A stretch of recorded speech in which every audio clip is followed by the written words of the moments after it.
good morning, good afternoon, good evening. It is the Bomba right here on your Boom Radio NG. My name is Dolupo, and I bid you a warm welcome to the bar today. Yep. It is another day right here at the bar.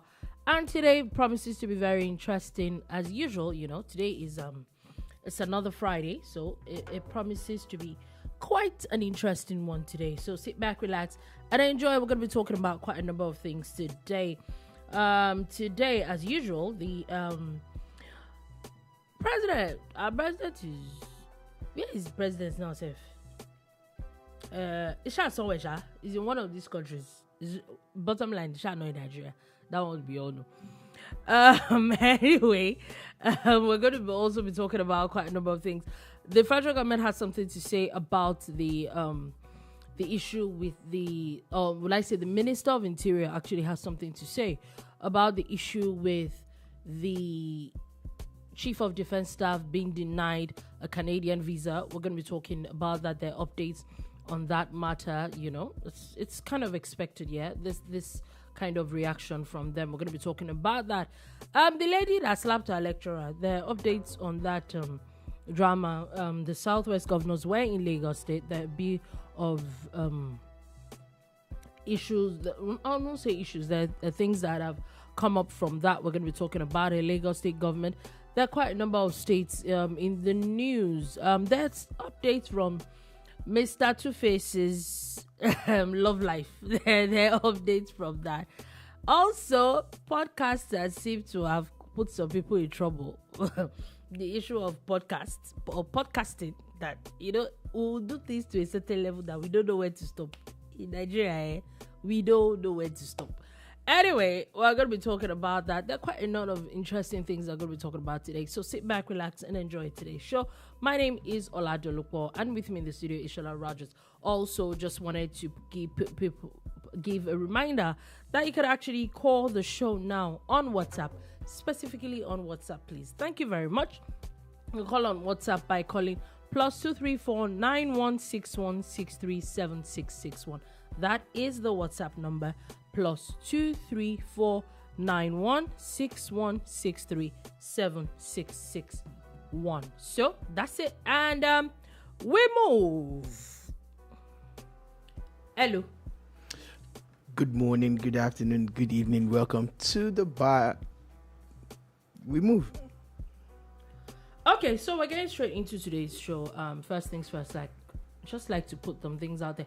President Tinubu is now in Ethiopia. He was in France for a week or something. Now he's in Ethiopia. There's been updates about him. Even though it said it was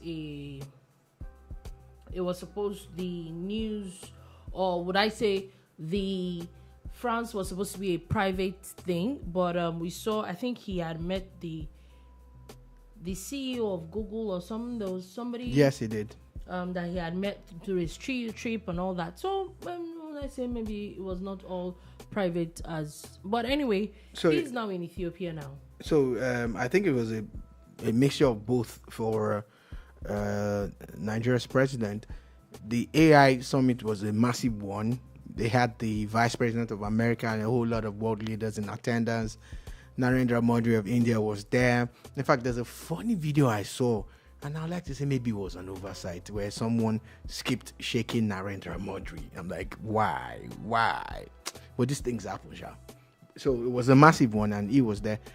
And some of Nigeria's top IT people were there too, representing Nigeria. And that actually made me very happy that, the private sector is there representing Nigeria at that level. So big things are going. Fingers crossed for Nigeria's future in infotech and AI technology and all of these things, because the beauty of it is that it allows you to create something out of seemingly nothing. This is where you really get to live your dream, with your ideas and your skill set. So let's see how this one will pan out for Nigeria. Okay. So, like I said, the president is now in Ethiopia for the 38th AU Summit. Just wanted to put that out there. We don't know when he's leaving, but he's now in Ethiopia. So maybe he'll be coming back home soon. Anyway, let's move on from that. Let's go on to the Minister of Interior. So the Minister of Interior has had Olubunmi Jojo had an interview yesterday, and he talked about a few things.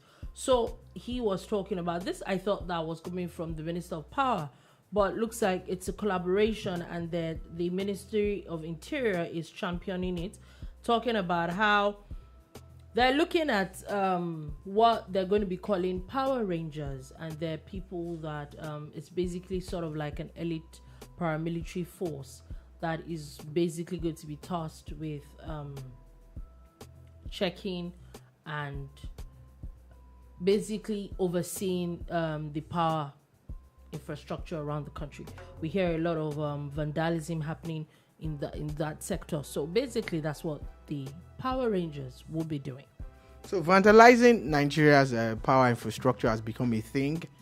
You find out that at times when you hear that the grid has collapsed, it's not just the grid that decided to be greedy. It's people who have actually gone there to do some magic, some very evil works, and I'm happy that they're looking at it. The funny thing is, Power Rangers, I hope they don't get sued because there's some brand, there's this cartoon now, the Power Rangers. Even the singer Tenny has already given them a theme song. She has the song Power Rangers. Mm-hmm. You know, so that's the funny side of it. The beauty of it is that it's more jobs, and they're using experienced people already. The NSCDC will form the fulcrum of this team, and they are the same ones that they are using for the mining rangers. So what I'm saying here is that the NSCDC would need to recruit more people at some point in time, because I don't want a situation where they become too stretched out and even their regular roles they cannot play anymore. Are these really, since they're not, I think these ones, they're recruiting them fresh now. They're getting people from the NSCDC. Basically, at the end of the day, it's. So that's why I said they probably need to recruit more people. And the beauty of the NSCDC is, when we were so young, we used to call it civil defense. They call them kukuru defense. I don't know what's the correlations, kukuru defense. But a lot of them were, they're veterans. They're people who worked in the military, who have experience. And I think that has worked for the NSCDC. So they have a blend of, young, vibrant Nigerians and, of course, the very experienced former military people. But I know that they've gone beyond that level now. They are really skilled and well-trained. Yeah. And they can hold their own anywhere. So it's good that we have the Power Rangers now. Hopefully we can take this to another level. Now, if we really push on this, let them go beyond trying to prevent it to actually getting the sponsors. There are people behind it. A part of me feels it's a lot more political than more of a terrorism based or whatever. I think that some people just don't want Nigeria to work. I don't know who they are, but it's just the hunch that I have. Okay. I won't call it a hunch. It's obvious. It's obvious when people just decide to just do things that don't just make sense. Let me just put it like that. But anyway, I'm still talking about the Interior Minister. So he was asked about the issue with the Chief of Defense Staff and being denied a Canadian visa, and he said that in his words, this is not a disrespect to the Chief of Defense Staff. It's a disrespect to Nigeria as a whole, and he says that he's going to do a lot of investigation until there's more information about it. But in the meantime, and he made a very pertinent statement saying that if this can happen to a Chief of Defense Staff, what's not the fate of the common Nigerian man? The funny thing is, I like the angle that the minister has come from. It sounds very sincere. The funny thing is, there are Nigerians celebrating this. And that's the part I don't get. I pray for a country that is mature enough to know when to play politics and when to unite as a nation. This is a slap on everybody's face, regardless. They had an entire team and about half of them were denied visas. For what reason? Is the chief of staff trying to jack money? I don't understand. It's interesting.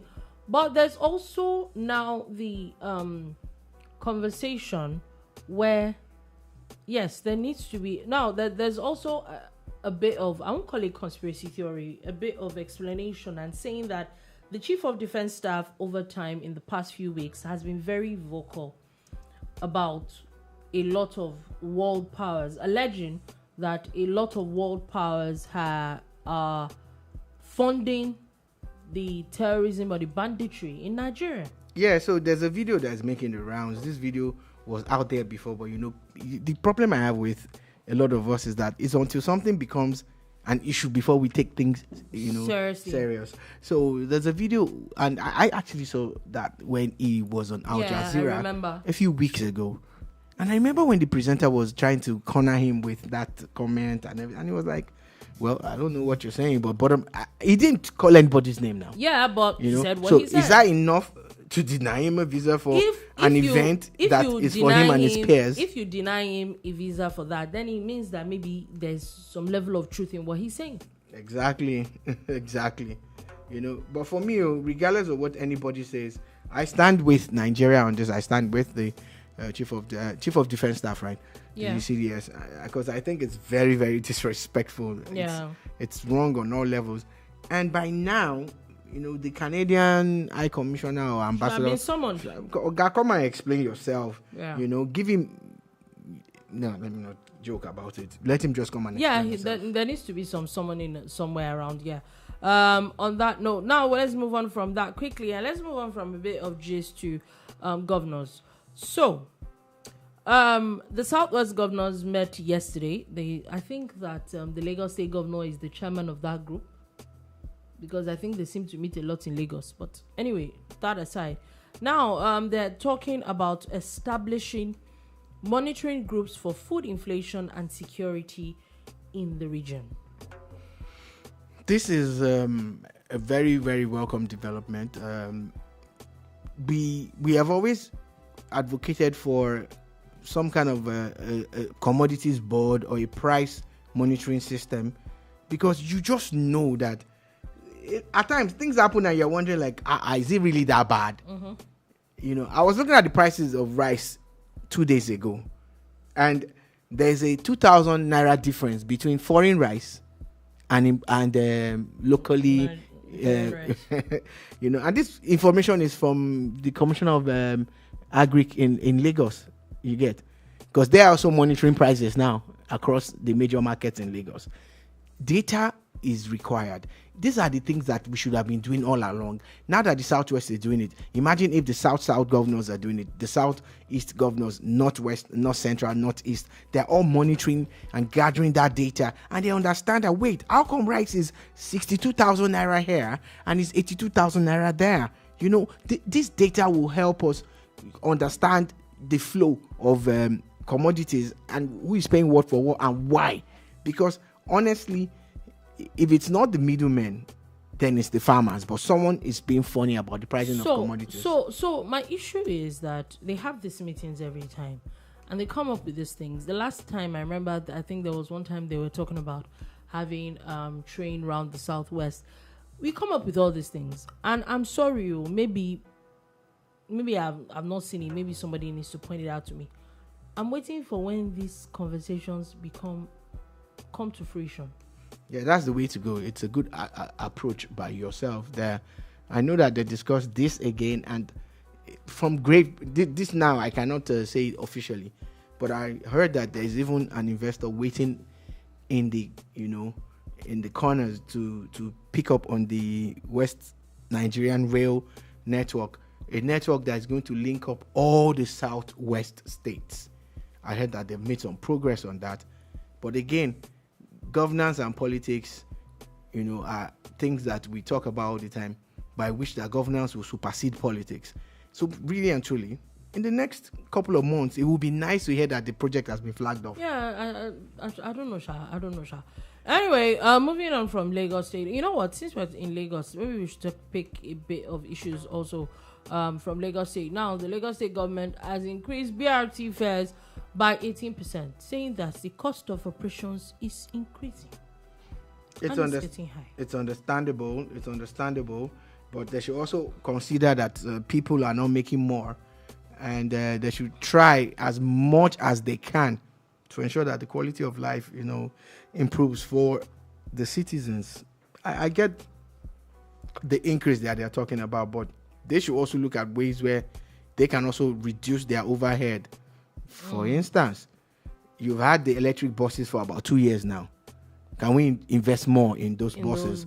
Which means that you spend less on diesel, which means that the cost can come down. It will only be about charging the buses properly, maybe overnight or during the downtimes, during the day or something. Yeah. But I get the increase, but please don't do it. 18%, that's what I heard, right? But people are finding it difficult already. Let's not make life harder for everybody. Anyway, before we leave Lagos State, the 10th Lagos City Marathon is happening tomorrow. Lagos State people, I've already heard updates today that today the traffic in Lagos, in and around Lagos, is horrible. They said that today, and I'm guessing maybe a lot of people want to get things done today so that they don't get caught up in that ish with tomorrow. But there's also the talks of that some of these elite athletes are already in town, but they're talking about an estimated 4,000 international runners, about 100 elite athletes also that are supposed to be running tomorrow. Yes, I think you said it all. Kudos to all the organizers. I saw snippets of the press conference where they observed a minute silence for Herbert Wigwe and his family, knowing that it's the Access Bank Lagos City Marathon, and he was, instrumental to that project even starting. And this is the 10th edition of it. It's funny how they've been consistent with it. I'm so happy, that they kept it going. Shout out to all the organizers.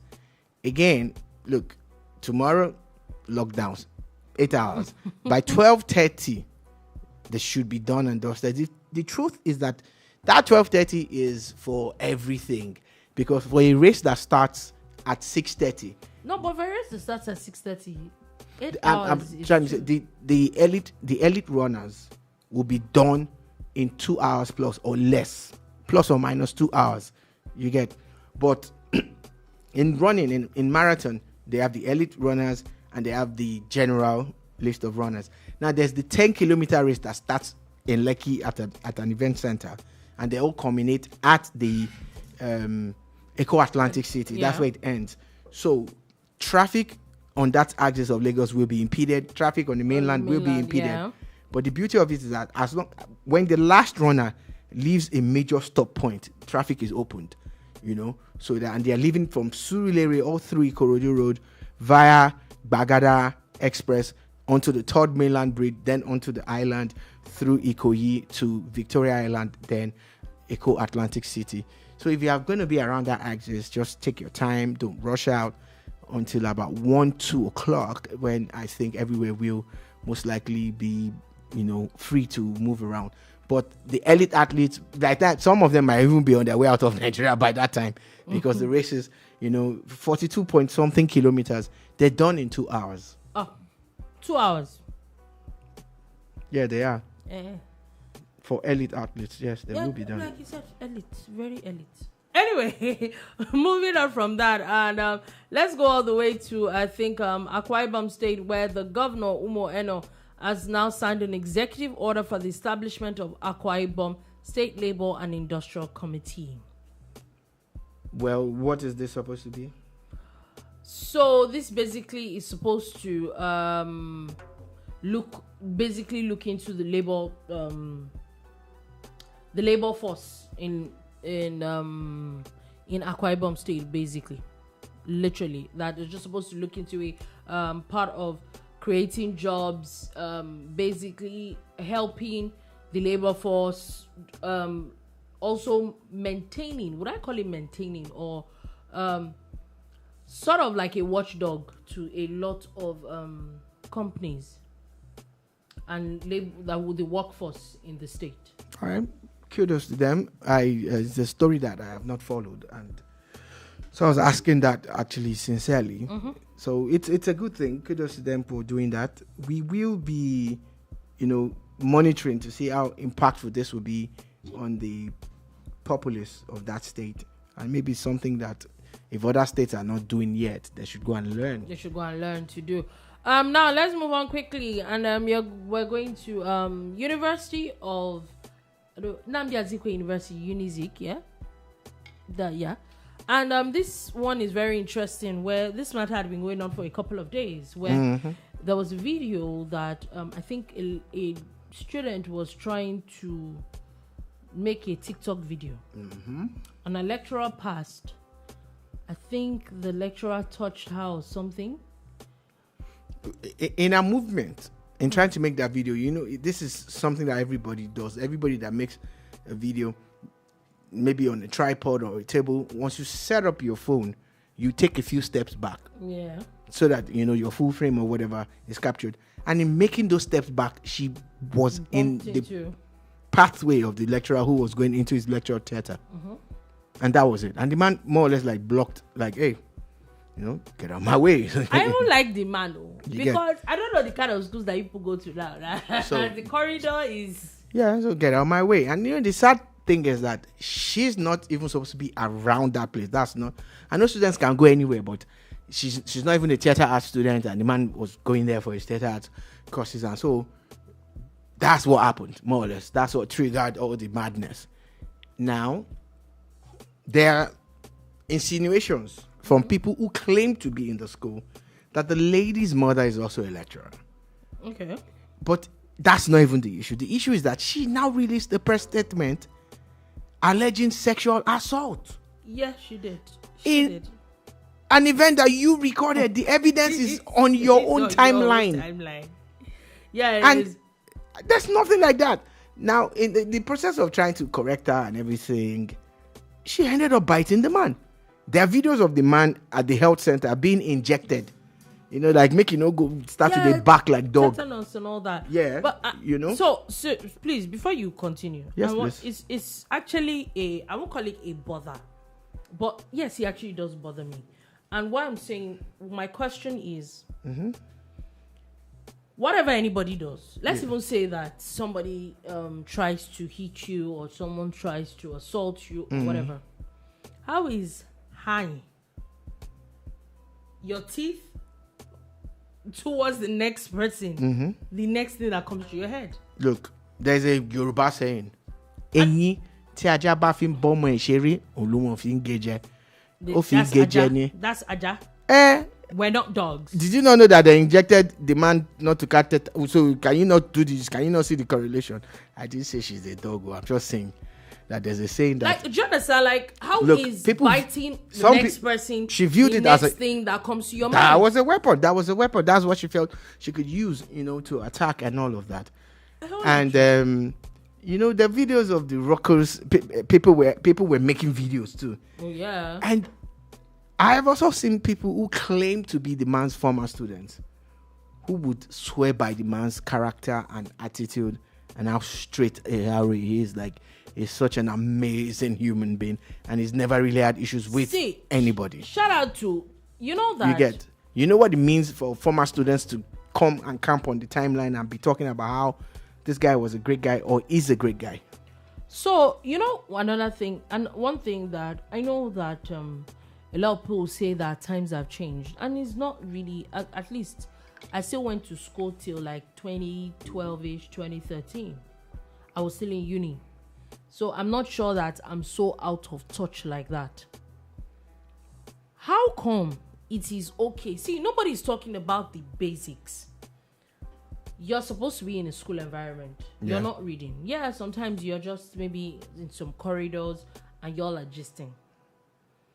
How do you have, I don't know the kind of schools you went to, the confidence to be making videos when your lecturer is passing?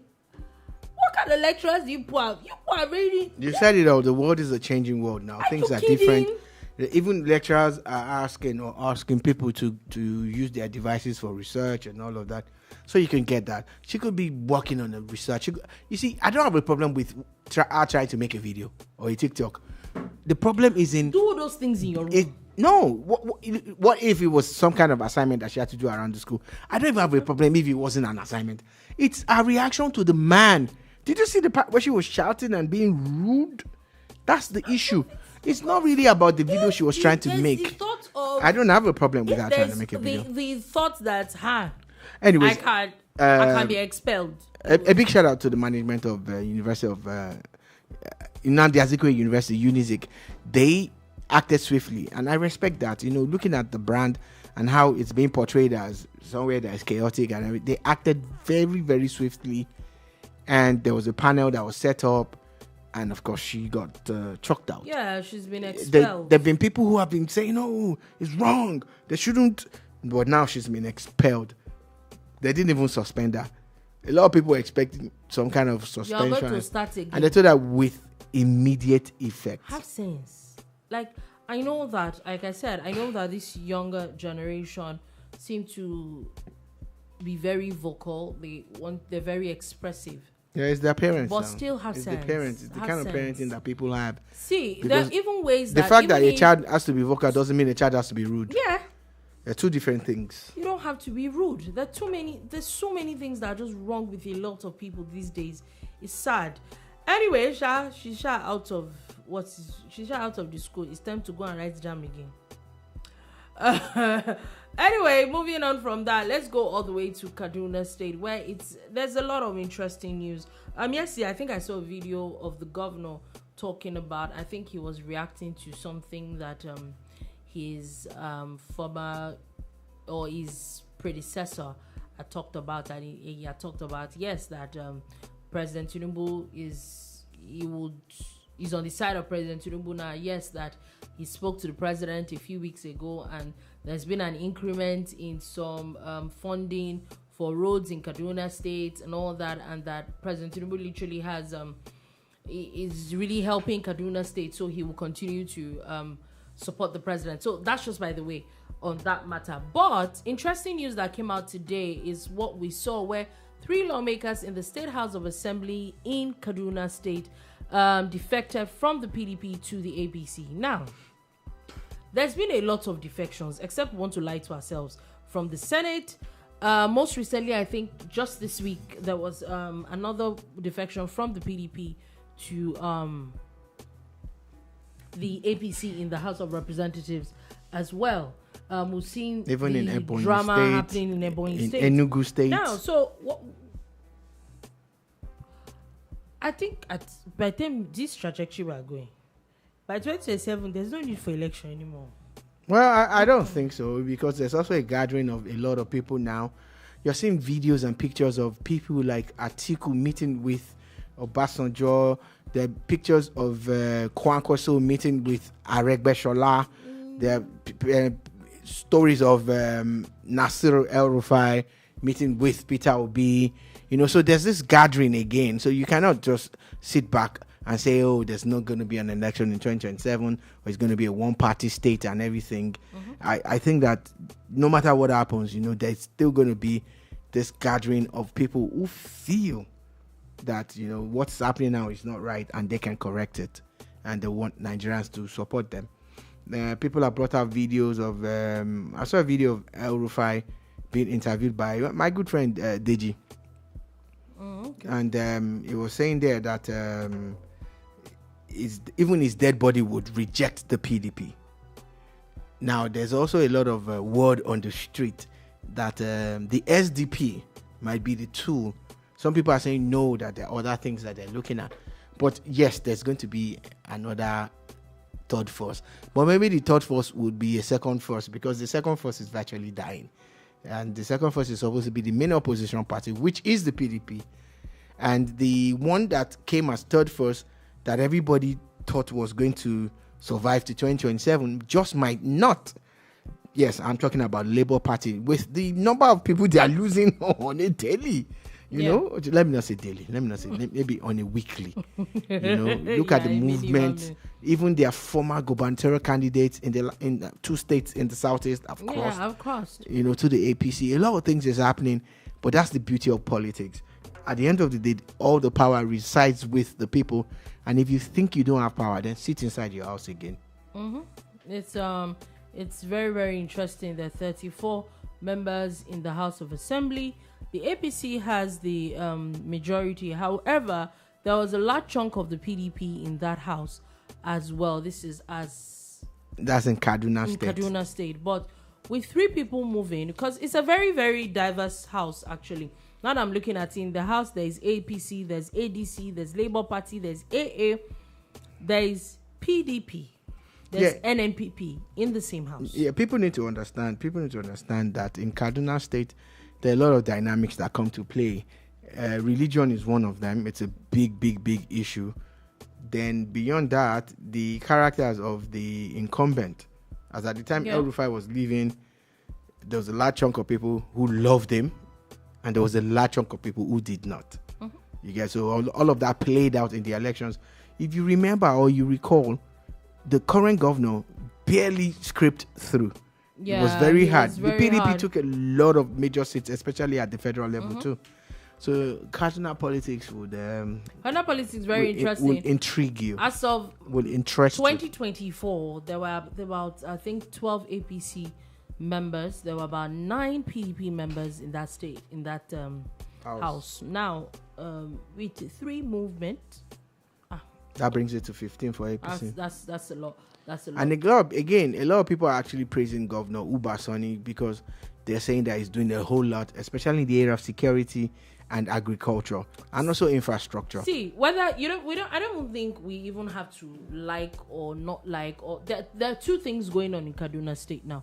It's either there's a lot of suppression of news, or the amount of violence in Kaduna State has really reduced. More or less dissipated. It's virtually non-existent now. Because Kaduna was, in the past couple of months, is something that very you hear volatile. a lot, very volatile, yeah. A couple of people that had to move out of Kaduna State and all that. Now we don't hear those things anymore. That's why I said, it's either they're not reporting it purposely, or it's just not, it's what it is. It is what it is at the end of the day. You don't hear issues with Southern Kaduna, all those things. You never hear those things anymore. Now, moving on from that, still talking a bit of politics. I won't call this politics though, but factional leader of the Afenifere, Ayo Adebanjo, has now died at the age of 96. May his soul rest in perfect peace. That's cold.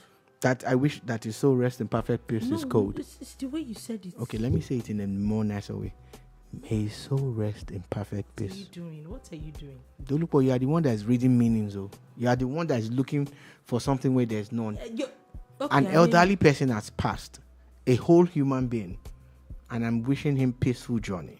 I'm wishing that God accepts his soul, and I pray for him, and I pray that his family would have the strength, to pull through at a time like this. Interesting news. He's survived by his 94-year-old wife, children, grandchildren, and great-grandchildren. That seems like a man that is... what's his name again?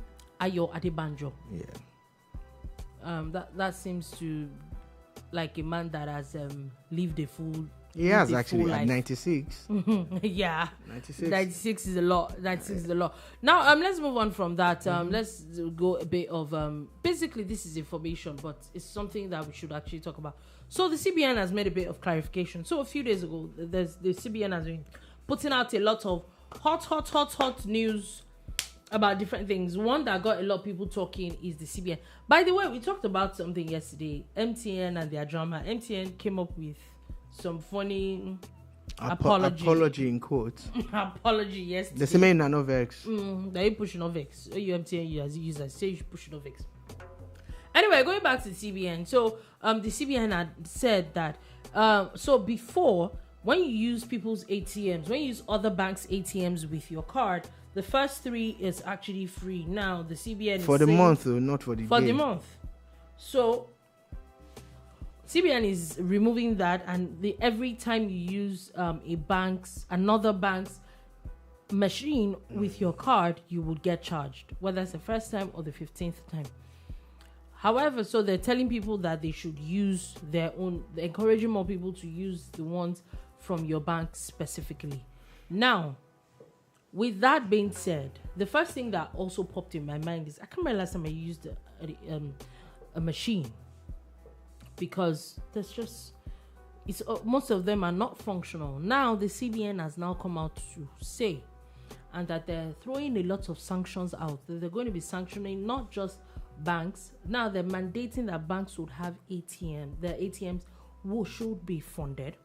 Not just only that. Now the idea of taking out 20,000 per transaction, they're saying that it should be stopped. That the minute someone has more money in their account and they want to withdraw it, they should be allowed to withdraw it in one fell swoop. Remember that one, that if you want to withdraw 100K, you have to do the transaction like 5 times. Now the CBN is saying that needs to stop. You see, the problem I see here is their own lack of proper communication. I saw the backlash. I saw the brouhaha. Why are they saying we should pay 500? Why are they saying we should pay 100 on this and that? And I said to myself, the same people that go to the street corner, to the junction, to the roundabout, and give their card to some strange woman and say, I need 20K. And the woman says, your bank charges in Yoruba, which means, or she says it in Igbo also, which means, I'm going to remove charges. And you're like, how much is the charges? She says, it's 500 naira. You're like, okay, go ahead. Then she says, should I give you 19.5 or should I give you 20? That means I'm going to charge you 2,500. Long story short is that you're paying more to some entity that you don't even know or trust as against the bank that you know you can trust. And if anything goes wrong, you know you can hold them. And they're saying to you, pay less than 500 for such transactions. Yeah. And you're angry. We are daggers drawn. One of my friends says, this government always bringing charges. They want to kill us. Papa, have you looked at what you have been doing to what they're asking you to do? Nigerian banks, and I'm going to say it's an official thing, but Nigerian bank workers, now, I'm talking about the workers now, not the banks themselves, are culpable in some of these things that are happening. Yes, I agree. When was the last time, if ever it has ever happened, that you walked into a bank to withdraw money and you got Crips notes? But yet every weekend at an O1 bank, every day, even if it's a Monday, there are people selling crisp Nigerian notes. Put that aside. Where are they getting it from? Put that aside. The same thing happens when you get to the ATM point in the bank and you cannot withdraw money. You know why? Because the lady down the road, she got there before you. She's withdrawn everything. And Nigerian banks, why are you not reloading and reloading? Because you are making money off this thing anyway. So you see, the system is okay, but the people are crooked. So, okay. No, go ahead. Go ahead. So them not reloading it means that they want the POS person to make money. Obviously. That's what I'm saying. Somebody prove me wrong. Prove me wrong. Even the ATMs that are domiciled inside the branches, you get there and there's no cash. Now, well done. What are you talking about? And across the road, just across the road, there's that white signboard with the red letter POS. POS used to mean something else, but now it means mini bank in Nigeria. Mini bank. It's mini bank. Why stop playing? A bank is paying billions to get licensed. This person is just running it and they're making money. I know that some people will say, oh, it's a new way of... Yes, I get it. I'm not saying you should eradicate them. But should you exploit me because you want to make money? I'm already being exploited by everybody else. So you want to join the long list, Abby? Keep it up. So for me, kudos to the CBN on this one. But you guys need to educate people more. Yeah, they definitely do. So I hope that they actually step it up. They've also put out emails that people could actually report. You could actually report your bank to the CBN. Now, also, just want to pay Nigeria's oldest bank, First Bank Nigeria Holdings, they've now rebranded and they're now called First HoldCo Plc. Yeah, they are hold, so they have to put hold in their name. Oh God. Oh, the old has an H. What's the difference? At least they're still old. There is a difference. It's not a joke, actually, for a bank to have survived over 100 years and still counting, and to still stay relevant, and to have lost money to people that they borrowed money and still be making profit. Because I saw the chairman of the bank, that's Femi Otedola, right? Posting their returns the other day. So even after the billions that were excruciatingly interpolated through a system of intercellular movements, whatever I said there is left for you to interpret it by yourself. But a former CBN governor and his cohorts are alleged to have borrowed money from this same bank. And this bank is standing. Shout out to the people who have kept it going. And I have nothing but love from a bank, a Nigerian brand that has survived for so long. Shout out to you guys, man. Okay. See free advert. I mean, I call also. We don't try. Anyway. Dolupo, you don't think so? No. First hold. First hold. No, hold. What are you doing? Anyway, let's go on. Let's talk about Lagos State. So we're coming back to Lagos State. And something very interesting. Did we leave? Something very interesting happened. Or a very... what's the word now? There's a report that is going around. I hope that it's actually not true. A part of me hopes that it's not true because I think that is pretty laughable. That would happen. So, it is said that the Igbo women in Lagos are planning to sue the state government because the state government, the only language that the state government teaches other than English is Yoruba in Lagos State. And I'm like, okay, so where do people, just a question, honest question, please, where do they order this kind of audacity from? Like, where do we order that kind of audacity from? Like, just help me. Help me. So you're going to tell me that a state in Kano that teaches children in English and also teaches Hausa as a subject, you now tell that you're going to sue the state government because they're not teaching Yoruba in Kano? The first thing for me is the beauty of how we're preserving our culture and our language. I know that even in the we saw a memo now in the southeast where they're saying that they're going to be speaking Igbo in some courses and all of that, and some schools and stuff. And I think that's a massive thing. I think that's a good thing, you know. I've come across a couple of people on social media that are actually teaching science and mathematics in their native local tongue. languages, yeah. And that's another beautiful thing. I would like to beg our sisters from the southeast to allow the governor of Lagos and the people of Lagos run their state the way they want it. And the beauty of it is that you should be encouraging your own governors in the southeast to do the same thing. And if you feel the need for a child to learn his own local language beyond what you teach them at home, maybe you should send them to the southeast. Send them to the north. Send them to Kaduna, Kano, Ondo, and all of those places so that they can learn their dialects and their languages. But I think it is wrong for you to tell someone how to run their state, especially when it comes to culture and tradition. The fact that it's not yours does not make it wrong. That's the truth. And Lagos is like any other state. So why should Lagos not be able to teach people the language that they want to teach them? They want to teach them more. I don't understand. Please, I need help with. And the beauty of it is that you honestly have a point. No, it's the audacity. No. I don't think there's no audacity. They have a point. How is there? You don't want your children to learn Yoruba. It's okay. So take them to where they can learn the language you want them to learn. So it could be Hausa. So I get it. It could even be French. That's what I'm saying. So it's the audacity for me that I don't see anything wrong with what they are saying. I'm just saying doing what they want to do in their own state, in their own locale. I'm not. They have the right to approach the courts, but I'm just advising.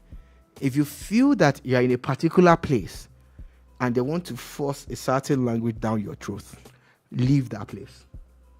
Go to where you are comfortable and where you can learn French or Hausa or Ibibio or Efik. I think that's the way it should be. So I don't think it's wrong for them to say, why now? Why Yoruba? I'm saying that I support that they are teaching Yoruba in Nigeria, in Lagos State schools. and anybody that doesn't like it should go to where they like. Now, moving on from that, let's go on to there are quite a number of laughable stories we're going to be talking about. So we're going to the United States, where in Ohio, there are 2 lawmakers that are pushing a bill for, it's called the Conception Begins at Erection Act. Fantastic. So what they're saying is that they're going to be fining people as much as $10,000.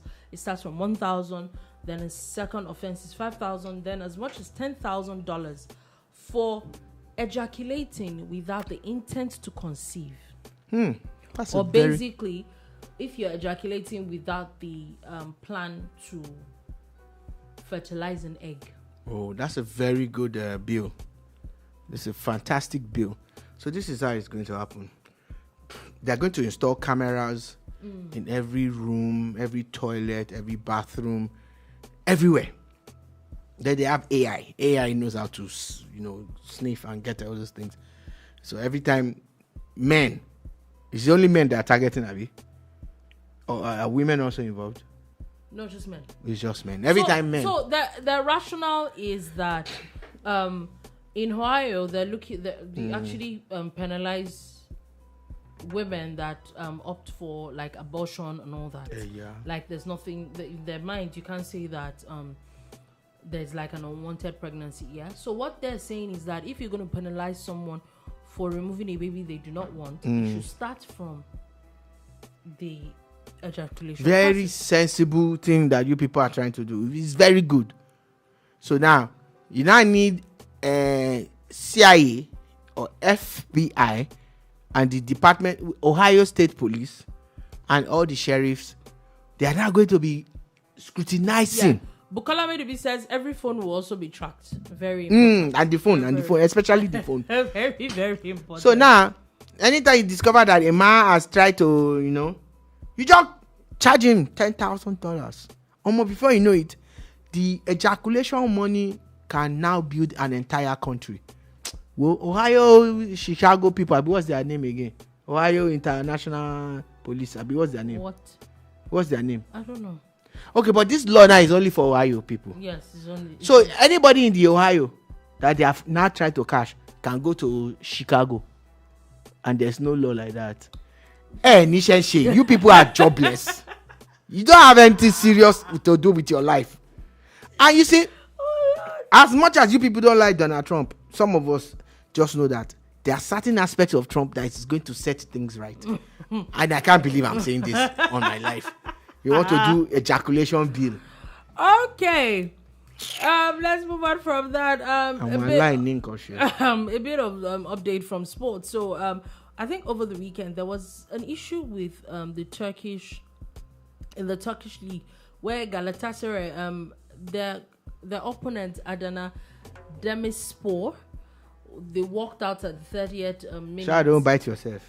Turkish teams have a way of making you want to bite yourself. And they walked out while played a game with Galatasaray, saying that there was a problem with the coach or the refereeing of they had gotten Galatasaray had gotten 2 penalties in about 25 minutes, and they felt that there was an issue and they left and they walked out of the stadium. Now, according to the FA, the Turkish FA, as we speak, one of the referees has been sacked, another has been suspended. So looks like maybe this team was actually right. But they're not right to walk off. They also need to be sanctioned. Yes, they have a right to fight for their rights and everything, but they brought the game to disrepute. My take. Because there are rules governing these things. So you think that they will still get sanctioned? They should be. Or else everybody will walk off whenever they feel that their wife and their girlfriends are at loggerheads or whatever fight it is that they are fighting for. Okay, let's move. That the Ohio law oh my God. is about to come to Turkey. Oh my God. Now let's come to Nigeria. Interesting news. First things first. There's updates from Nigerian music star Tubaba, and there's been a lot of drama around his love life for the past couple of weeks. started with him announcing that he was no longer with his wife and girlfriend of so many years. A lot of people said they didn't see it coming. Don't let me be the harbinger of bad news, but he announced that they were not together. The talks of his phone getting hacked, and he come to make a video that his phone is not hacked. He said what he said, and he stands by it. Then to the extent of the rumors of him meeting somebody else or dating someone else, or going to the Edo State House of Assembly, and then passing a bill of proposal. Anyway, looking for trouble. And then he proposing to the said lady, and the eyes have coming out. At least they said that in the video. He said what he said, and this is the love of his life, and blah blah blah. Even though a lot of people have had a lot of things to say, most people not very nice things. It's not you people's fault. Interesting news. Another turn to this event is the fact that his mom had now come out to make a video saying that their son is acting very weird. As if the nays have it. Yeah. And also his family has now petitioned the DSS saying that I think they cannot find him, or he's probably on pre-marriage honeymoon. Why? Is he a child? It's pre-marriage honeymoon. And I saw the video with his mom, and I'm like, you know what? This looks like a man that is just finally in love. I think people need to take a chill pill. I think that they're not used to. They're not used to this kind of. I saw snippets of a TV show, very popular TV station in Lagos. They have a couple of women who talk about stuff every morning, you know. And one of them was having a meltdown. Oh yeah, meltdown, literally. That lady needs a hug. Anybody that sees this lady, give her a hug. You are taking it too far. People don't deserve this, they don't deserve that, because you are the harbinger of happiness and sadness. Now you can tell us who should be married or remarried. Auntie, face your own front. Let the guy face his own. Man said his name is Two-Face. You people were clapping. Now he's doing Two-Face things that you people are angry. Is he your Two-Face? The thing is that two consenting adults have agreed to be together. Mind your business. You know, the funny thing is that I would even go on to say people that have a lot of not complimentary things to say about Two-Face and seem to forget that. Okay, and then you hear a lot of them talk about the things that they claim that he has done to someone like an Annie for so long. My take is, shouldn't you even be happy that they're not together anymore? Look, the man's name is innocent. He is innocent until proven otherwise. They're adults. Everybody and can do he has whatever it is they like. ever told you that he was a saint. He never told you that he was looking for sainthood. His business is in public now. You're just losing your heads over a man who is trying to live his life. Just live his life. At the end of the day, it could remain harm and a maker. You know, go there.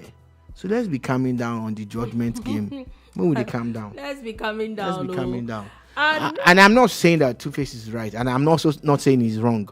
I'm just saying that I heard the presenter say so many things, and I'm even of the opinion. I was impressed. That honestly, I would say my opinion is that I did not think that it was a very what it looked outside.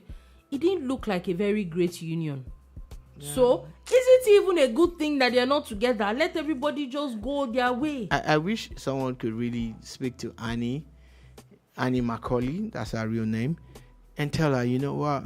It's probably for the best. You're worth more than this. It's actually probably for the best. Don't listen to all these angry birds. Don't let them push you.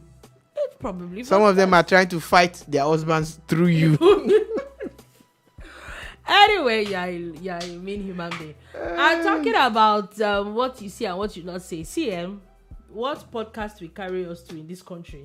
Because once one person has an idea, what podcast has brought together, let podcast put asunder. podcast has put us on down. According to Nigerians, they like violence. This violence has been brewing for days, and this violence has now brought one podcaster pulling out from a popular podcast from a honest bunch of podcasts. From a popular podcast called Honest Bunch. Oh, that's the name? I didn't know.